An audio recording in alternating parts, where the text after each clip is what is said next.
Today, it's day 1 of my training for Race for Life. And alam niyo ba, torn ako kung magta 10k ako or 15k. So I posted a poll parang asking what should I train for. Should I go parang try to train to get PR for 10k? Kasi last year 1 hour and 30 minutes yung time ko. Or should I train to go further and go with 15k?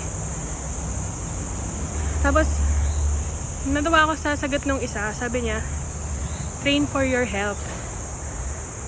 Parang that reminded me na nga no, bakit nga ba hindi ko na lang gawin siya for my health, not to try to break records or not to,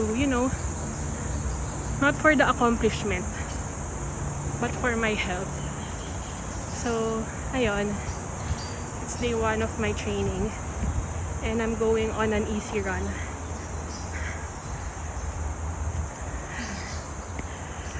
Praying for a stronger body and a stronger mind as I go through this. Let's go. Tapos na-realize ko, invitation din siya to enjoy the process as much as looking forward to the outcome. Kasi yung output na agad yung focus ko.